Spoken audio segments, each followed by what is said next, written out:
Hello everyone and welcome to a new video. MC Murah here, and in today's video we're gonna talk about Street Fighter 6 a little bit more. Now, if you have seen any of my previous videos, you know that I'm a very big fan of Street Fighter in general.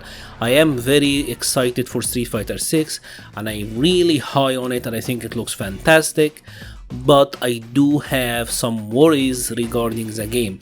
Now obviously this is coming from a place of love. These are issues that I hope that the game will avoid and it will be the best games that it could be. Some of these concerns are gameplay related, some of them are relating more to the aesthetic and the general direction of the game. Unfortunately there will be some spoilers because there are a couple of points here that I kinda will need to reference some of the leaks or some of the spoiled footage to talk about, so you have been warned.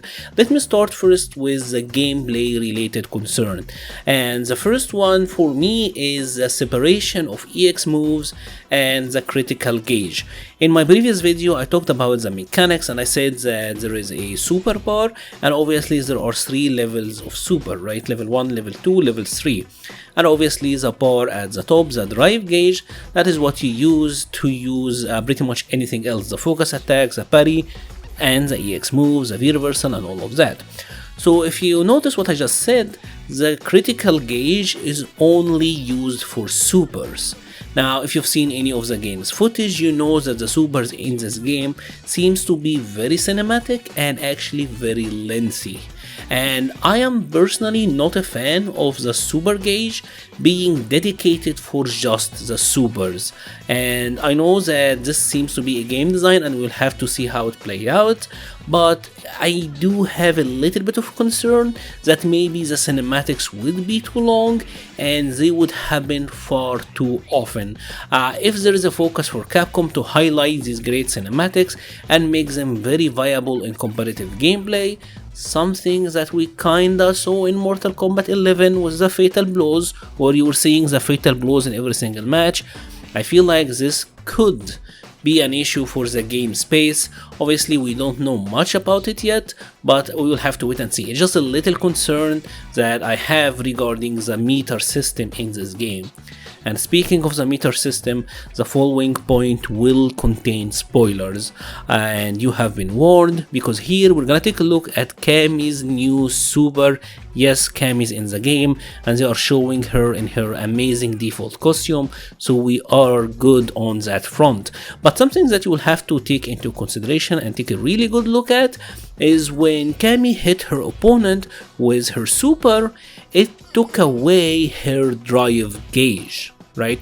So it seems to me that when you hit the opponent or when you inflict damage on the opponent, their drive gauge will go down. This is somewhat similar to Luke's V-trigger in Street Fighter 5. Now what's interesting here is that a lot of the gameplay related mechanics are tied to the drive gauge. So this means that if you snowball the opponent and you hit them repeatedly with a bunch of sequences, maybe you could force the opponent drive gauge to deplete, which means that you are taking away their abilities. And that is something that I'm not a fan of.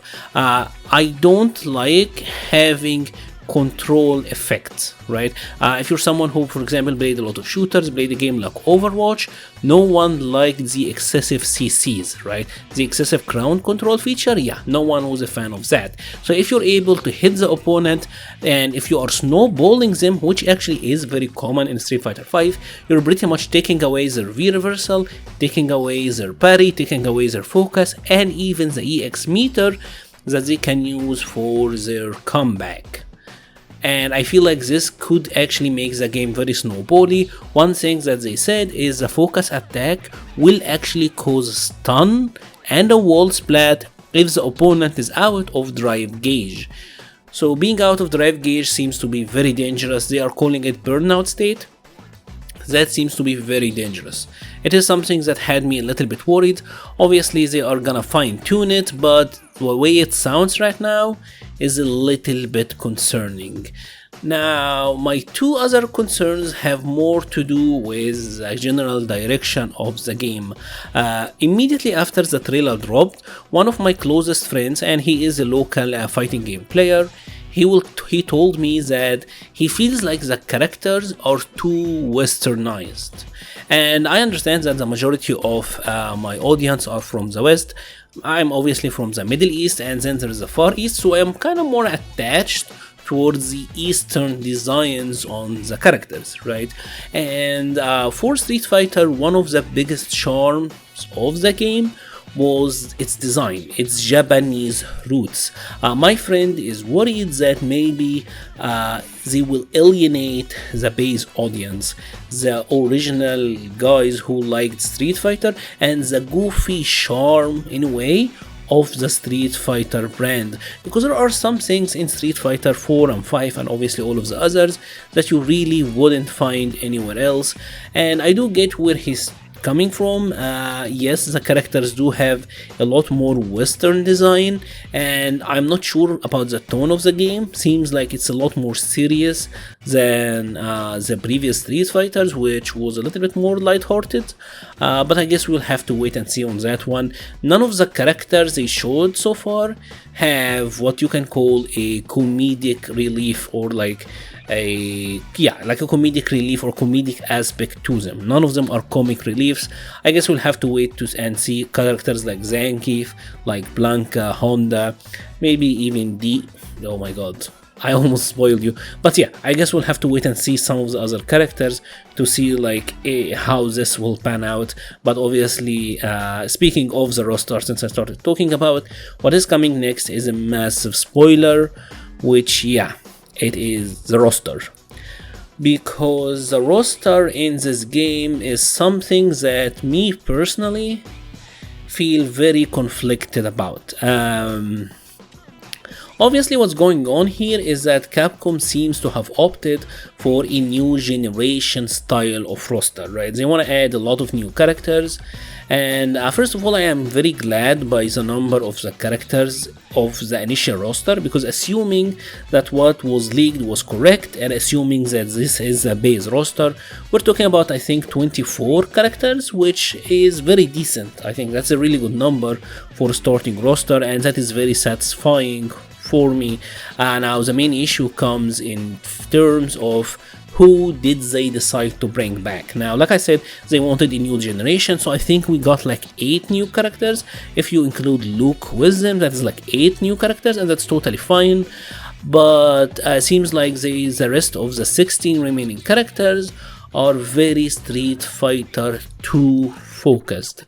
And a lot of some people are kind of sad that there are no Street Fighter 3 characters. Some people are sad that there are no Street Fighter Alpha characters, and obviously they decided to bring back Rashid and Ed. Ed I kind of understand, because Ed, believe it or not, was the most played Street Fighter 5 newcomer. He was always the most popular on the user base, so that I understand. I am somewhat surprised by Rashid being in the base roster, but it also makes sense because I assume they would want to have Laura as DLC because she will sell, obviously, and the same for characters like Cody and Poison, etc. You know, these characters will be sold as DLC, and obviously the kings from Street Fighter 2, or like the Shadowloo groups, the bosses. So I guess we'll have to wait and see, but yeah, there are some conflicts on the roster. I would have personally liked if they had a more varied roster of returning characters. It seems to me that Capcom wanted a new generation, but they didn't want to risk another Street Fighter 3 and alienate the audience, so they brought back the Street Fighter 2 characters, which it is what it is. Like, it's somewhat of a very safe roster, which I do find to be a little bit boring. I would have liked if they had included some characters, like for example Maki, maybe like Viper. Maybe they could have brought back other characters from Street Fighter 3 like Makoto, maybe Q, maybe they could have bigged some more varied selection of characters, but they went with what works, and that is pretty much it. Obviously, a lot of the new characters seems really interesting, and I wanna check them out when they come out. We will learn more about them.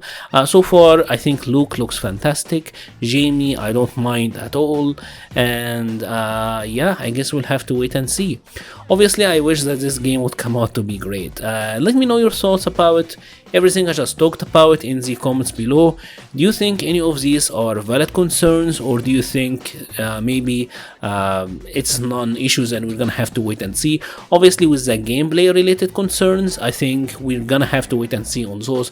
The game is gonna go through a lot of iterations, and they're gonna really fine-tune the system and get the best version of it, hopefully as close to launch as possible. If you have enjoyed this video, please leave a like or a comment, helps the channel so much. I will be leaving a link to the Patreon, Discord, Twitter and Twitch pages in the description below. Thank you very much for watching and stay safe.